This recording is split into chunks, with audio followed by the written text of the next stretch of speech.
2025 பீகார் தேர்தல் இப்போவே களம் சூடு பிடிக்க ஆரம்பிச்சிருச்சு. ஆனா இந்த தடவை எப்பவும் போல ஜாதி அரசியல் மட்டும் இல்ல, ஒரு புது ட்விஸ்ட் இருக்கு. அது என்னன்னு தான் நாம இப்ப பார்க்க போறோம். முதல்ல ஒன்னு புரிஞ்சுக்கணும். இது வெறும் ஒரு எலெக்ஷன் கிடையாது.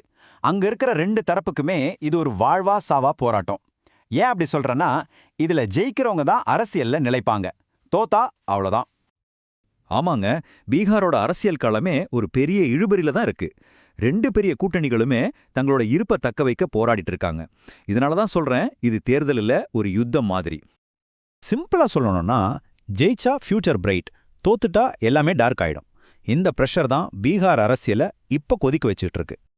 சரி, இவ்ளோ பெரிய வாழ்வா சாவா போராட்டத்துல கட்சிகள் எதை நம்பி களத்துல இறங்குறாங்க? வழக்கம் போல பீகார்ல ரெண்டு பழைய ஆனா ரொம்ப பவர்ஃபுல்லான தேர்தல் யூகங்கள் இருக்கு. இங்க பாத்தீங்கன்னா ரெண்டுமே வேற வேற பாதைகள்.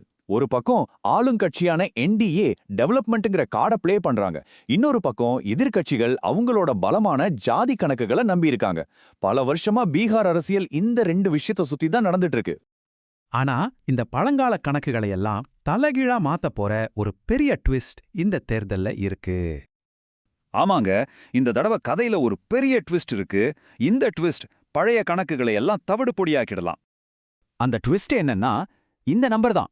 பீகாரோட 40% வாக்காளர்கள் 30 வயசுக்கு கீழே இருக்கிறவங்க.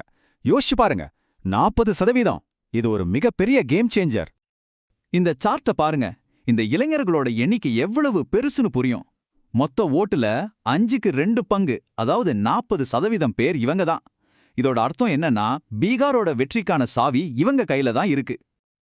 இங்க முக்கியமான விஷயம் என்னன்னா, இந்த புது தலைமுறையோட மனநிலை தான். அவங்களுக்கு ஜாதியை விட வேலை வாய்ப்பும் ஒரு நல்ல வாழ்க்கையும் தான் முக்கியமா தெரியுது. இந்த மைண்ட் செட் மாற்றம் அந்த பழைய ஜாதி அரசியலுக்கு விடப்பட்ட நேரடி சவால்னே சொல்லலாம். சரி, நாம இப்போ முக்கியமான கட்டத்துக்கு வந்திருக்கோம். ஒரு பக்கம் பழைய அரசியல், இன்னொரு பக்கம் புது தலைமுறையோட தேவைகள். இது ரெண்டுக்கும் நடுவுல நடக்கிற இந்த மோதல் தான் இப்போ முக்கியமான கேள்வி.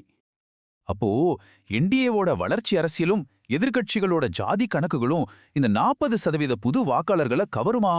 இல்ல இந்த இளைஞர்கள் கூட்டமே சேர்ந்து ஒரு புது அரசியல் மாற்றத்தை கொண்டு வருவாங்களா? இந்த கேள்விதான் வரப்போற பீகார் தேர்தலை ரொம்பவே சுவாரஸ்யமாக்குது. நீங்க என்ன நினைக்கிறீங்க?